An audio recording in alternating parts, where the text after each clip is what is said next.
ஆன்மீக சொந்தங்கள் அனைவருக்கும் அன்பான காலை வணக்கம். நம்மளுடைய சேனலில் தொடர்ந்து நிறைய சுவாரஸ்யமான ஆன்மீகம் சார்ந்த தகவல்களை தாங்க பார்த்துட்டு வந்துட்டு இருக்கோம். அந்த வரிசையில் இன்னைக்கு என்ன பார்க்க போகிறீங்க அப்படின்னா, திருப்பூர் மாவட்டம் காங்கேயத்திற்கு அருகில் இருக்கக்கூடிய சிவன்மலை அப்படின்ற இந்த ஒரு ஆலயத்தில் உத்தரவு பெட்டி ரொம்பவே பிரபலமானதுன்னு சொல்லுவாங்க.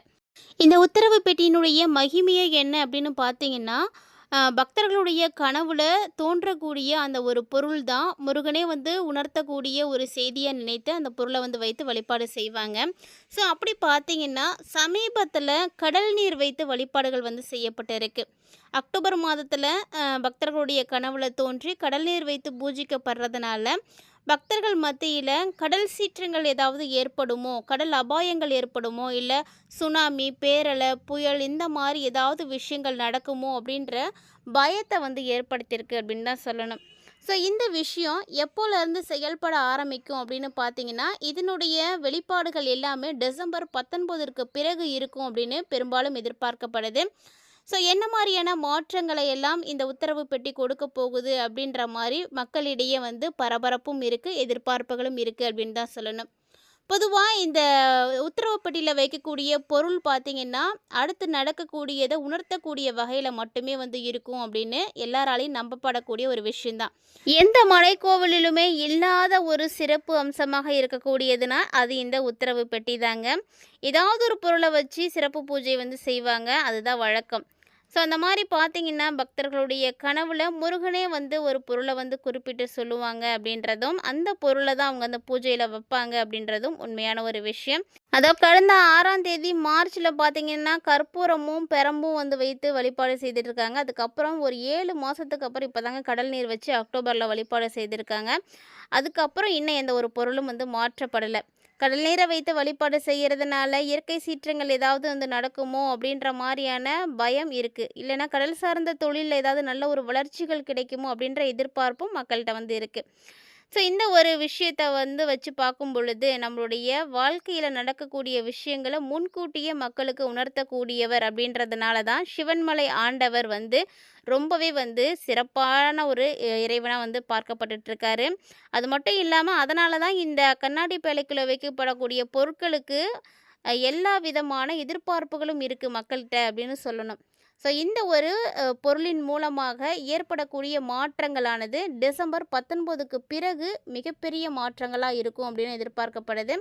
அதாவது என்ன வகையில் இந்த பொருள் செயல்பட இருக்குது அப்படின்றத நம்ம தொடர்ந்து பார்க்க போகிறோம். கூடவே மேசராசி என்பர்களுக்கு எப்படிப்பட்ட பலன்களை கொடுக்க இருக்குது அப்படின்றதையும் நம்ம தெளிவாக பார்த்து தெரிஞ்சுக்கலாம். வீடியோக்குள்ளே போகிறதுக்கு முன்னாடி நீங்கள் நம்ம சேனலை சப்ஸ்கிரைப் பண்ணாமல் இருக்கீங்க அப்படின்னா மறக்காமல் சேனலை சப்ஸ்கிரைப் பண்ணிக்கோங்க. கூடவே பக்கத்தில் இருக்கிற பெல் சிம்பிளையும் கிளிக் பண்ணிக்கோங்க. அப்போ தான் நாங்கள் போடக்கூடிய வீடியோக்கள் எல்லாமே உங்களுக்கு நோட்டிஃபிகேஷனாக உடனுக்குடன் வந்தடையும். நீங்களும் பார்த்து பயன்பெறலாம். வாங்க வீடியோக்குள்ளே போகலாம். 2025ஆம் வருடத்தினுடைய இறுதி மாதமான டிசம்பர் மாதம் 19ஆம் தேதிக்கு பிறகு ஏற்படக்கூடிய மாற்றங்களானது எப்படி இருக்குது? மேச ராசி நேயர்களுக்கோ அல்லது மேச லக்கணத்தில் இருக்கக்கூடியவர்களுக்கோ ஏராளமான நன்மைகள் வரக்கூடிய நாட்களில் நடக்க இருக்குங்க. அதாவது பார்த்தீங்கன்னா, உங்களுடைய ராசி அதிபதியான செவ்வாய் பகவான் உங்களுக்கு 19ஆம் தேதிக்கு அப்புறமாவே பார்த்தீங்கன்னா பாக்கியஸ்தானத்தில் இருக்க போகிறாரு. பாக்கியஸ்தானத்தில் இருந்து செயல்படக்கூடிய இவர் மூலமாக பார்த்தீங்கன்னா, உங்களுக்கு பூர்வீக சொத்துக்களில் இருந்து வந்த பிரச்சனைகள், வழக்குகள், சிக்கல்கள் இப்படி எல்லாமே தீர ஆரம்பிக்கும். அதாவது இப்போது நீங்கள் சொத்தை தேடி போக வேண்டிய அவசியம் கிடையாது. ஏதோ ஒரு சூழ்நிலையால் நீங்கள் அங்கேருந்து இருக்க வேண்டிய ஒரு கட்டாயத்துக்கு வரும். அதாவது அந்த சொத்து பார்த்தீங்கன்னா உங்களை தேடி இப்போ உங்ககிட்ட வரப்போகுது. இது வரைக்கும் உங்களுக்கே இல்லை அப்படின்னு உங்களுக்கே தோணியிருந்தாலுமே கூட இப்போ கை தேடி வரக்கூடிய ஒரு நேரம். தந்தை வழி உறவுகளால் நீங்கள் நிறைய ஆதாயங்களை இப்போ பார்ப்பீங்க. ஸோ அவங்க மூலியமாக உங்களுக்கு அவங்க சப்போர்ட்டிவாக இருக்கிற மாதிரி தோணும், இல்லை அவங்களுக்கு ஹெல்ப் பண்ணுற மாதிரி இருக்கும். சொத்துக்கள் அவங்க உங்களுக்கு கொடுக்கலன்னு சொன்னதை கூட இப்போ கொடுப்பாங்க. இந்த மாதிரி நிறைய விஷயங்கள். உறவினர்கள்ட்ட இருக்கக்கூடிய உங்களுடைய மதிப்பும் மரியாதையும் இன்னும் அதிகரிக்க ஆரம்பிக்கும் அப்படின்னு தான் சொல்லணும். ஸோ அந்த மாதிரியான ஒரு சூழ்நிலை தான் மேசராசிக்காரங்களுக்கு இந்த டிசம்பருடைய இறுதியில் நடக்க இருக்குது. பணப்புழக்கம் எப்படி இருக்குன்னா ரொம்ப ரொம்ப தாராளமாக இருக்கும். பொருளாதாரத்துலேயும் நல்ல ஒரு உச்சம் கிடைக்கும். வாழ்க்கையில் நிச்சயம் உங்களுக்கு முன்னேற்றம் இருக்குது. ஸோ இது வரைக்கும் நீங்கள் இழந்ததை எல்லாமே இப்போ திரும்ப பார்க்கலாம். ஏழரை சனியானது நடந்துட்டு இருந்தாலுமே கூட உங்களுக்கு அதிர்ஷ்டங்களும் கூடவே வந்து கிடைக்க இருக்குது அப்படின்னு தான் சொல்லணும். ஸோ வாழ்க்கையில் ஒரு முன்னேற்ற பாதைக்கு நீங்கள் போகிறதுக்கான பல்வேறு விதமான கதவுகள் வந்து திறக்க ஆரம்பிக்கும். நீங்கள் என்ன விஷயங்கள் வேணாலும் செய்யலாம். எல்லா இடமுமே உங்களுக்கு வழி கொடுக்கும். எங்கெங்கெல்லாம் இப்போ நீங்கள் போகிற இடம்லாம் எங்கெல்லாம் லாக் ஆணுச்சோ இப்போ அங்கே எல்லாமே உங்களுக்கு வழி கிடைக்கும். ஸோ நீங்கள் அடுத்தடுத்த விஷயங்களை செய்யறதுக்கு ஒரு ஃப்ரீடம் கிடைக்கும். வீடு, நிலம் அது மாதிரி புதுசாக சொத்துக்கள் வாங்குறதுக்கான வாய்ப்புகளும் உங்களுக்கு இருக்குது. மனசில் பார்த்தீங்கன்னா இப்போ தான் உங்களுக்கு தைரியமும் தன்னம்பிக்கையும் பார்த்தீங்கன்னா அதிகரிக்க ஆரம்பிக்கும். அதாவது ஒரு உற்சாகத்தோடு இருப்பீங்க. யார் என்ன சொன்னாலும் கேட்காம நீங்கள் சொல்கிறது தான் சரின்ற மாதிரி ஒரு துரு துரு துருன்னு இருக்கிற மாதிரி இருப்பீங்க. எல்லாருக்கிட்டேயுமே வந்து அன்பு செலுத்தக்கூடிய ஒரு நேரம்தான். தெளிவான திட்டமிட்டீங்க அப்படின்னா என்னென்ன விஷயங்கள் உங்களுக்கு இழுபறியாக இருந்துச்சோ, நடக்காமல் வந்து இருந்துச்சோ, எதெல்லாம் தட்டி போணுச்சோ அதை எல்லாத்தையுமே இப்போ நீங்கள் வந்து கண்டிப்பாக வந்து நிறைவேற்றிக்கலாம். அதற்குரிய ஒரு அற்புதமான நேரம் அப்படின்னு இதை சொல்லலாம். தன்னம்பிக்கை, தைரியம் எல்லாம் அதிகரிக்கிறதுனால உங்களால் சிறப்பாக வந்து செயல்பட முடியும். எல்லாரிடத்துமே யாருக்கிட்டேயுமே வந்து வித்தியாசம் பார்க்க தேவையே இல்லை. ஏன்னா உங்களுக்கு எல்லாமே நல்லா இருக்குது. இருந்தாலும் ஆரோக்கியம் அப்படிங்கும் பொழுது கண்டிப்பாக கவனமாக தான் நீங்கள் இருக்கணும். ஒரு சில நேரங்களில் மேசராசிக்காரங்களுக்கு என்னெல்லாம் விஷயங்கள் நல்லது நடக்கணும் அப்படின்னு இருந்துச்சோ அதெல்லாம் நீங்கள் தடைகளை பார்த்துருப்பீங்க. ஸோ அந்த தடையெல்லாம் இப்போ விலகும். ரொம்ப நாளாக திருமணமாகாமல் இருக்கக்கூடிய மேசராசி என்பர்களே, உங்களுடைய சுபகாரிய தடையில் இருந்த எல்லா தடைகளும் விலகிறதுனால இப்போது அந்த முயற்சி செய்யக்கூடியவங்களுக்கெல்லாம் சூப்பரான ஒரு நேரம். அதாவது உங்கள் வீடு தேடி நல்ல விஷயங்கள்லாம் வரும். வாழ்க்கை துணை யார் அப்படின்றத இப்போ தான் நீங்கள் அடையாளமே வந்து கண்டுப்பீங்க. இவ்வளவு காலமாக நீங்கள் கஷ்டப்பட்டிருக்கலாம், விலகி போயிருந்திருக்கலாம். உங்களுடைய எல்லா விதமான கஷ்டங்களுக்கும் ஒரு முற்றுப்புள்ளி வைக்கக்கூடிய ஒரு டைமிங் தான் இந்த 2025 டிசம்பர். சொல்லப்போனால் குரு பகவான் இப்போ உங்களுக்கு உச்சமடைஞ்சிருக்கார் இல்லையா? உச்சமடைஞ்ச குரு பகவான் உங்களுக்கு எங்கே இருக்காருன்னா சுகஸ்தானத்தில் இருக்கிறாரு. சுகஸ்தானத்தில் குரு உச்சம் அடைகிறதுனால ஆரோக்கிய தொந்தரவுகளும் பார்த்தீங்கன்னா விலக ஆரம்பிக்கும். அடியோடு வந்து போகும் அப்படின்னு சொல்லலாம். அபாயகரமான முன்னேற்றம் ஆரோக்கியத்திலையும் இருக்கும். ஸோ ஆரோக்கிய ரீதியான பிரச்சனைகளை வந்து இவ்வளோ காலமாக பார்த்துட்ருக்கீங்க, சந்திச்சிட்ருக்கீங்க. இதுக்கு ஒரு நிரந்தரமான முடிவு இல்லையா அப்படின்ற மாதிரி கவலைப்படக்கூடியவர்கள் எல்லாருக்குமே அந்த கவலைகள் விலகக்கூடிய ஒரு நேரம். எல்லா மாற்றங்களும் உங்களுக்கு வந்து சேரும் அப்படின்னு தான் சொல்லணும். கிட்டத்தட்ட பார்த்தீங்கன்னா ரொம்பவே வந்து கஷ்டப்பட்ட காலங்கள் எல்லாம் முடிய போகுது. என்னங்க சனி இப்போ தான் ஆரம்பிச்சிருக்கு, எல்லாமே வந்து நல்லா நடக்கும் அப்படின்ட்டு சொல்கிறீங்கன்னா, சனி பகவான் வந்து கர்ம வினைக்காரகன். வினைகளுக்கு ஏற்ப மட்டுமே பலன்களை கொடுக்கக்கூடியவர். அதனால் 7.5 சனியானது நடக்குது அப்படின்னு நினச்சி கவலைப்பட வேண்டிய அவசியம் கட்டாயமும் யாருக்குமே கிடையாது. உங்களுடைய வாழ்க்கையில் நீங்கள் என்ன செய்திருக்கீங்களோ, உங்களுடைய கர்மாக்கள் எப்படி இருக்கோ அதற்கான பலன்களை தான் சனி பகவான் வந்து கொடுப்பார். ஸோ ஒவ்வொருத்தருமே நீங்கள் செய்யக்கூடிய தவறுகளை வந்து நினைத்து வருத்தப்பட்டு அதை திருத்தி கொள்றதுக்கான நல்ல ஒரு வாய்ப்பையும் வழியும் தான் வந்து சனி பகவான் ஏற்படுத்தி கொடுப்பார். அதனால தான் அவரை வந்து நல்ல ஆசான் அப்படின்னு சொல்கிறது.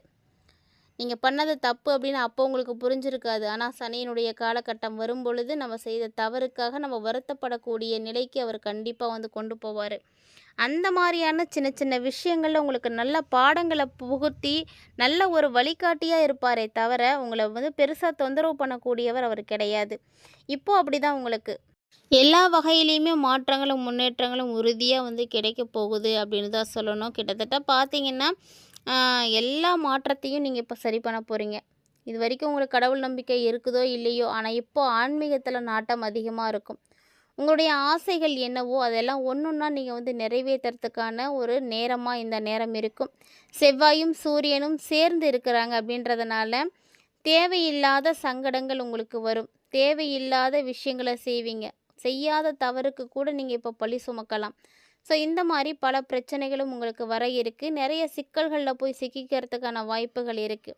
அதனால் என்ன பண்ணுறீங்க அப்படின்னா, மறந்துடாமல் மேசராசிக்காரங்க நோட் பண்ணிக்கோங்க.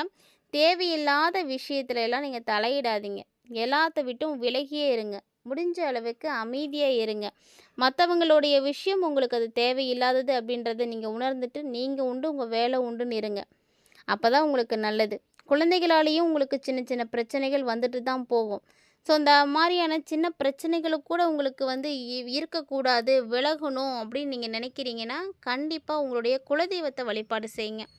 குலதெய்வ வழிபாடுகள் நீங்கள் செய்யும் பொழுது உங்களுக்கு வர இருக்கக்கூடிய ஆபத்துக்கள் எவ்வளவு பெரிய விஷயங்களாக இருந்தாலுமே கூட அது வந்து தடைப்படும். குலதெய்வத்தினுடைய அருள் தான் முதல்ல நமக்கு கிடைக்கணும். அந்த அருள் கிடைச்சது அப்படின்னா, மற்ற தெய்வங்கள் எல்லாருமே நம்ம கூட வந்துடுவாங்க. அவங்களும் அருள் பாலிப்பாங்க. ஸோ அந்த ஒரு இறைவனுடைய அருளை நீங்கள் வந்து பெற்றுக்கிறது ரொம்ப நல்லது. இப்போ குலதெய்வ வழிபாடு செய்கிறது நிச்சயமாக அற்புதமான ஒரு மாற்றத்தை உங்களுக்கு வந்து ஏற்படுத்தி கொடுக்கும். தவறாமல் வந்து ட்ரை பண்ணுங்கள். மேசராசி அன்பர்கள் இந்த பதிவை பார்த்துட்ருக்கீங்க அப்படின்னா, உங்களுடைய குலதெய்வத்தினுடைய பெயரை மறக்காமல் கமெண்ட் பாக்ஸில் வந்து கமெண்ட் பண்ணுங்கள். உங்களுடைய வேண்டுதல்களும் பிரார்த்தனைகளும் வந்து உண்மையானதாக இருக்கணும். ஸோ இறைவன்கிட்ட மனசார பிரார்த்தனை பண்ணிக்கிட்டு அவருடைய பெயரை நீங்கள் கமெண்ட் பாக்ஸில் கமெண்ட் பண்ணுங்கள். நிச்சயமாக உங்களுக்கு மாற்றம் கிடைக்கும். வரக்கூடிய டிசம்பர் 19க்கு பிறகு பார்த்தீங்கன்னா, உங்களுக்கு அமாவாசையும் ஏற்பட இருக்கிறதுனால, அமாவாசை வழிபாடுகள் செய்யக்கூடியவங்களும் முறைப்படி செய்துக்கோங்க. அது இன்னும் உங்களுக்கு கூடுதலான பலன்களை வந்து ஏற்படுத்தி கொடுக்கும். இந்த பதிவில் நிறைய தகவல்களை கண்டிப்பாக நீங்கள் பார்த்து தெரிஞ்சிட்ருப்பீங்கன்னு நினைக்கிறேன். வீடியோ பிடிச்சிருந்தா லைக் பண்ணுங்கள், ஷேர் பண்ணுங்கள், மறக்காமல் கமெண்ட் பண்ணுங்கள். மேலும் இது போல் நிறைய இன்ட்ரெஸ்டிங்கான தகவல்களோட மற்றும் ஒரு சுவாரஸ்யமான ஆன்மீக தலைப்பில் சந்திக்கலாம்.